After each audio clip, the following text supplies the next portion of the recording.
Hi everybody and welcome back to another Legends of Runeterra video and gameplay. Today I have a super fun deck. This is called Fresh Frozen Fish. We're running Fizz and Ashe in a Bilgewater Freljord combo.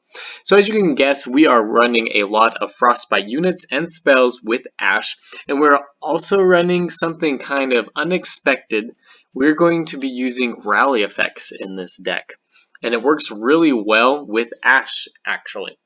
And so we are running a complete set of the Citrus Courier, and we are running one Playful Trickster apart from any that we get from drawing multiple fizzes. So Playful Trickster is known as kind of a worse rally, and there's a lot of truth to that because you need to be attacking with this.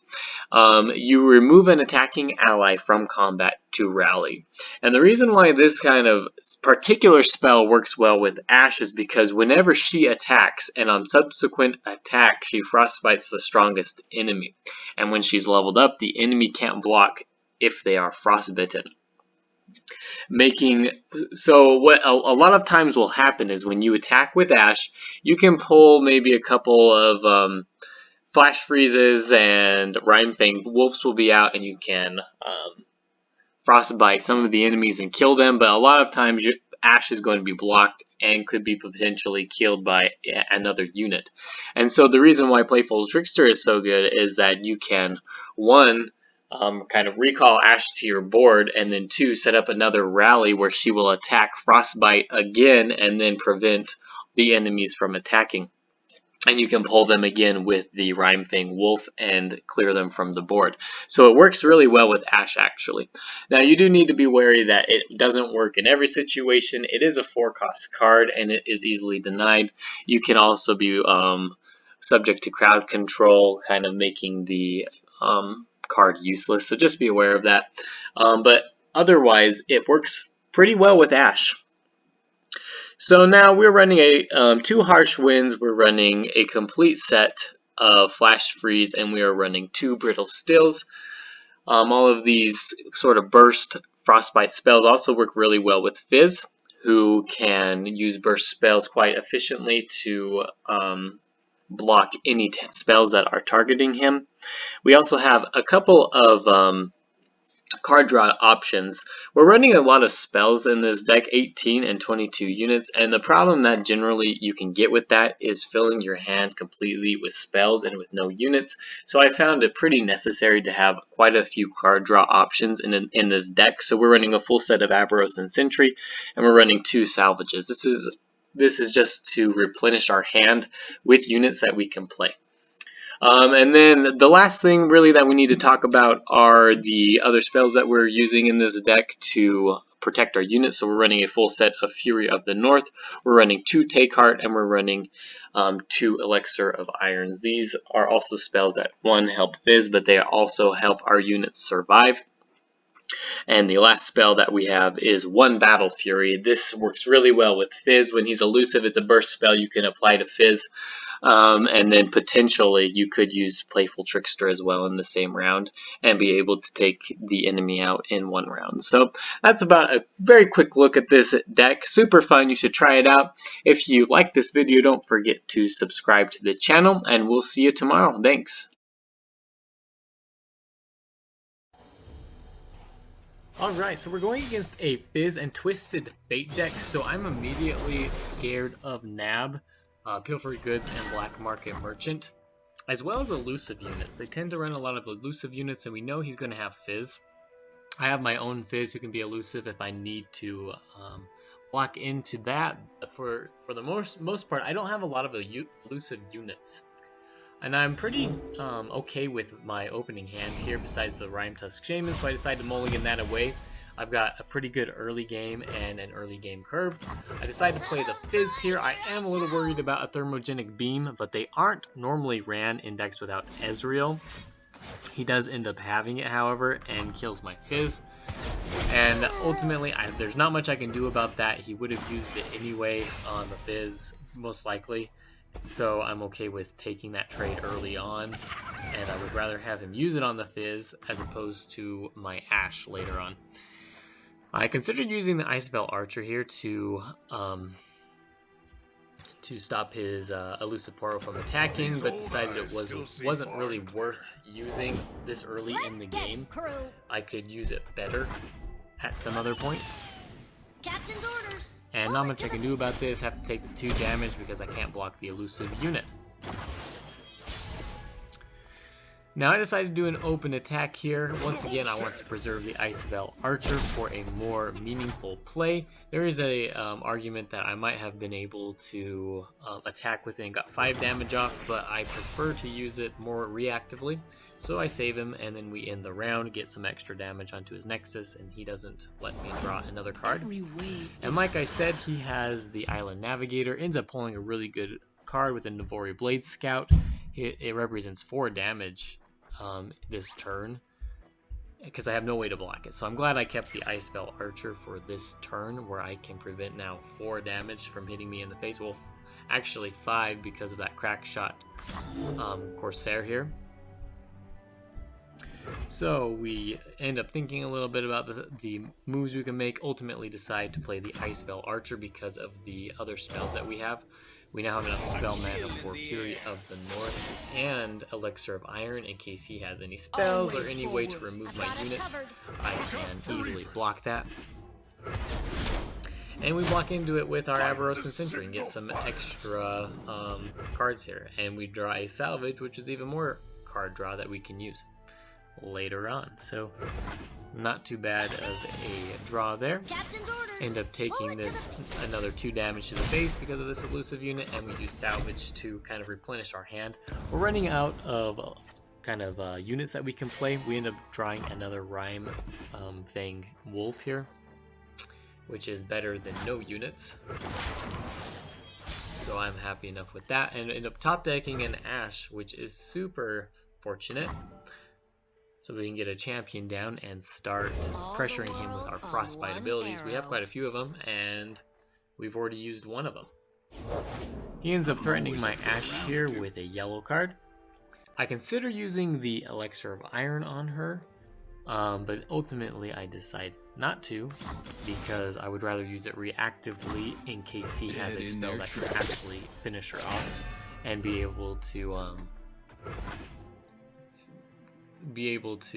force another spell out of it. Doesn't look like he has it. He might be fishing for something here. He's also getting ready for his Twisted Fate level up with Rummage, and he ends up getting a Pull Shark, it looks like. He can play and get even more card draw. So Twisted Fate is looking like he's going to be leveling up in the next couple of turns here, so he's immediately become my biggest threat. We want to get rid of him as soon as possible. And his board is looking pretty full here. We have some ways to deal with that. We've got a lot of Frostbites to work with here, and other spells that we could potentially use to save our own units. So we end up using the both of our cards to block here, and the Flash Freeze to save our Ashe.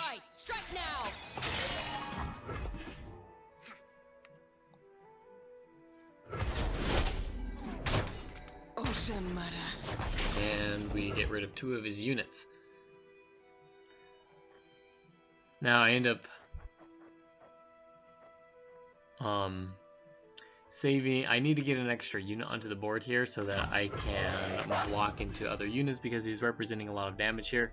There was a consideration not to, because I had enough mana for Fury of the North in case he, and it would kind of have most likely provoked him into attacking with Twisted Fate, who I could have gotten rid of. It looks like the Rime Fang Wolf kind of dissuaded him from attacking into me already. Bullet to the face. I end up using the Elixir of Iron on the Rime Fang Wolf and end up killing his Black Market Merchant so that he can't nab any more of my cards at a reduced price. We're also using our health more as a resource here, and in preserving our units so that we can have at least some units on our board. And not a lot of his units represent a lot of attack damage either, so he's not dealing a ton of damage with me or on me each round. The Crack Shot Corsair is really putting in some work though with the amount of damage that she's done. And I have no way of getting rid of her until I can attack with the Rhyme Fang Wolf and target her, but there's other units that are much more important here. We almost leveled up the Twisted Fate by accident. I should have been more wary about the Avaros and Sentry. Fortunately, he still needed one more card and didn't have any card draw in his deck to get a quick level up on the Twisted Fate, so very fortunate there. Give us some room. And he is still attacking with this elusive unit and getting some extra damage off with this crack shot. Corsair here. We have harsh winds to block any damage he's going to do this round and end up leveling our Ashe, which is going to be really helpful if we're going to win this game. We've kind of got to the point where we can kind of turn the game around and be able to deal some damage to him.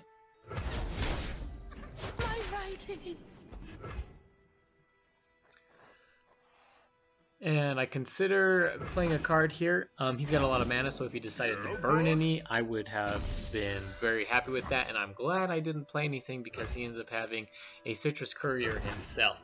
And I have enough mana for Fury of the North now to block into this unit. That would have been a huge hit. I'm glad that I didn't play anything and then saved the mana. So just kind of a rule of thumb here is that you should be aware of your opponent's hand and what they could potentially have, and also playing the slow game if you have the advantage.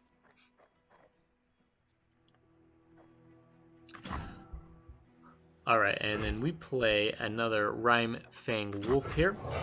I was trying to bait out some other cards before I played my Frostbite Arrow here. He didn't go for it. He either doesn't have any or wants me to use more mana myself. So I'm kind of wary to use this. I'm thinking he might have a trick up his sleeve in order to kill my cards. So he's worried about me having spells to protect myself, and he wants me to spend more mana before he commits to anything. That's what I'm worried about. At this point, I don't think he does have any, but I still don't use the arrow and decide to clear his board first. Once again, I'm playing more of the long game. There was a consideration to use the arrow in order to get more attack damage onto the nexus, but I end up clearing his entire board this round, and once again, am playing a little bit of the slow game. Alright, so he drew his Fizz here. He's not representing a lot of threat to me. He hasn't used a lot of spells this round, to be honest, or this game, so he's not super close. He still needs 3 more spells to level up Fizz. And now I can use this arrow more defensively, so he can't attack me. More than happy to do that. He's ran out of a lot of steam here. He's only got 3 cards left and 3 cards on his board. And now I'm basically preventing him from attacking me. And we get a pretty good top deck here with Take Heart, so we can play that on any of our units. They're all injured in case he threatens us with a spell. So I'm pretty happy about that card. And our Fizz is leveled up. We've put enough spells this entire game to have him be able to level up.